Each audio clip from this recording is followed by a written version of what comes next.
ਬਹੁਤ ਸਾਰੇ ਰੀਅਲਟਰਸ ਇਕੋਨੋਮਿਸਟ ਇਹ ਕਹਿੰਦੇ ਸੀ ਵੀ ਇਸ ਵਾਰੀ ਕੋਈ ਬੜਾ ਫਰਕ ਨਹੀਂ ਪੈਣਾ ਰੀਅਲ ਸਟੇਟ ਨੂੰ ਜੋ 2008 ਜਾਂ 2010 ਦੇ ਵਿੱਚ ਵਾਪਰਿਆ ਉਹ ਚੀਜ਼ ਦੁਬਾਰਾ ਕੀ ਨਹੀਂ ਵਾਪਰੂਗੀ।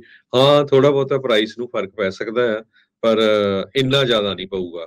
ਪਰ ਅੱਜ ਰਿਪੋਰਟ ਇਹ ਆਈ ਆ ਵੀ 10% ਹੋਮ ਸੇਲਸ ਸਤੰਬਰ ਮਹੀਨੇ ਦੇ ਵਿੱਚ ਘਟ ਗਈ ਆ। ਇਹ ਬਹੁਤ ਵਰਸ ਆ ਜਿੰਨਾ ਉਹਨੂੰ ਐਕਸਪੈਕਟ ਕਰਦੇ ਸੀ। ਜਿੰਨੇ ਵੀ ਇਕੋਨੋਮਿਸਟ ਹੈਗੇ ਆ ਉਹ ਐਕਸਪੈਕਟ ਕਰਦੇ ਸੀ ਵੀ 4% ਘਰਾਂ ਦੀ ਸੇਲ ਘਟੂਗੀ ਸਤੰਬਰ ਮਹੀਨੇ ਤੇ, ਜਦ ਕਿ ਇਹ 10% ਘਟੀ ਆ। ਤੇ ਜੇ 1 ਸਾਲ ਦੇ ਮੁਕਾਬਲੇ ਦੇਖਿਆ ਜਾਵੇ ਤਾਂ 31% ਸੇਲ ਘਰਾਂ ਦੀ ਘਟ ਗਈ ਹੈਗੀ ਆ। ਕੱਲਾ ਜੇ ਅਪ੍ਰੈਲ 2020 ਦਾ ਮਹੀਨਾ ਛੱਡਿਆ ਜਾਵੇ ਸੋ ਬਹੁਤ ਹੀ ਰੀਅਲ ਸਟੇਟ ਮਾਰਕੀਟ ਜੇ ਦੇਖਿਆ ਜਾਵੇ ਇਸ ਵੇਲੇ ਬਹੁਤ ਹੀ ਬੁਰੀ ਸਿਚੁਏਸ਼ਨ ਦੇ ਵਿੱਚ ਹੈਗੀ ਆ। ਸੋ ਜਿਹੜੇ ਡਾਟੇ ਆਏ ਆ ਉਹਨਾਂ ਦੇ ਮੁਤਾਬਕ 2010 ਜੂਨ 2010 ਤੋਂ ਬਾਅਦ ਇੰਨੀ ਮਾਰਕੀਟ ਜੋ ਸਲੋ ਹੋਈ ਹੈਗੀ ਆ 12 ਸਾਲਾਂ ਦੇ ਬਾਅਦ। 30 ਸਾਲਾਂ ਦਾ ਫਿਕਸ ਰੇਟ ਆਲਮੋਸਟ ਹੁਣ 7.5% ਤੇ ਚਲਾ ਗਿਆ ਹੈ ਤੇ 3 ਕੁਆਟਰ ਬੇਸਿਸ ਪੁਆਇੰਟ ਹੋਰ ਐਕਸਪੈਕਟ ਕਰ ਰਹੇ ਹਾਂ ਆਪਾਂ ਅਗਲੇ ਵੀਕ ਜੋ ਫੈਡਰਲ ਰਿਜ਼ਰਵ ਬੋਰਡ ਦੀ ਮੀਟਿੰਗ ਹੋਣੀ ਆ ਤੇ ਇਹ ਲੱਗਦਾ 8.5-9% ਦੇ ਲਾਗੇ ਛਾਗੇ ਇੰਟਰਸਟ ਰੇਟ ਚਲੇ ਜਾਊਗਾ। ਮਾਰਗੇਜ ਇੰਡਸਟਰੀ ਦਾ ਬੜਾ ਬੁਰਾ ਹਾਲ ਆ, ਉਹ ਤਾਂ ਆਲਮੋਸਟ ਇੱਕ ਤਰ੍ਹਾਂ ਦੇ ਨਾਲ ਡੈਡ ਹੀ ਹੈਗਾ, ਕੋਈ ਰੀਫਾਈਨਾਂਸ ਨਹੀਂ ਕਰਾ ਰਿਹਾ ਹੈਗਾ।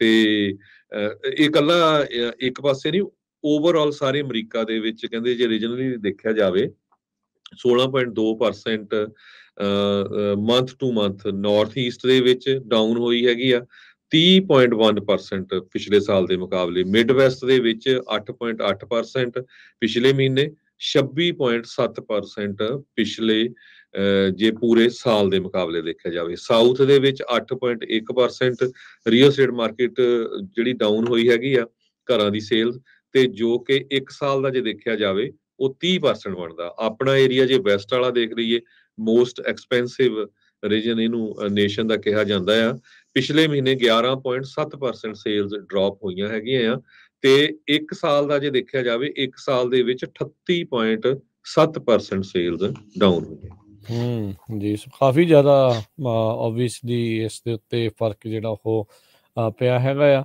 US ਦੇ ਵਿੱਚ ਜਿਹੜੀਆਂ ਹੋਮ ਸੇਲਸ ਆ ਸਤੰਬਰ ਦੇ ਵਿੱਚ ਕਾਫੀ ਜ਼ਿਆਦਾ ਥੱਲੇ ਨੂੰ ਜਿਹੜੀਆਂ ਜਾ ਰਹੀਆਂ ਤੇ ਹਰਜੋਤ ਸਿੰਘ ਜੀ ਇਹ ਆਈ ਥਿੰਕ ਸੁਭਾਵਿਕ ਵੀ ਸੀਗਾ, ਲੋਕਾਂ ਨੂੰ ਲੱਗਦਾ ਹੀ ਸੀਗਾ ਵੀ ਇੱਦਾਂ ਜਿਹੜਾ ਉਹ ਜਾਣਾ ਹੀ ਆ। ਹੁਣ 7% ਤੋਂ ਉੱਤੇ ਜਦੋਂ ਫਿਕਸਡ ਮਾਰਗੇਜ ਰੇਟ ਜਿਹੜਾ ਹੋਵੇ ਤਾਂ ਫਿਰ ਘੱਟ ਲੋਕਾਂ ਨੇ ਹੀ ਜਿਹੜਾ ਉਹ ਬਾਏ ਕਰਨਾ ਆ।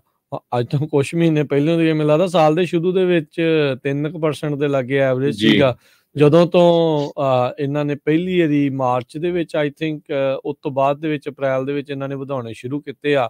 ਹੁਣ ਤੱਕ ਇਸ ਸਾਲ ਦੇ ਵਿੱਚ 3.25-3.5% ਤਕਰੀਬਨ ਇਹਨਾਂ ਨੇ ਇੰਟਰਸਟ ਰੇਟ ਫੈਡ ਨੇ ਜਿਹੜਾ ਆਲਰੇਡੀ ਇਨਕਰੀਜ਼ ਕਰ ਦਿੱਤਾ ਆ।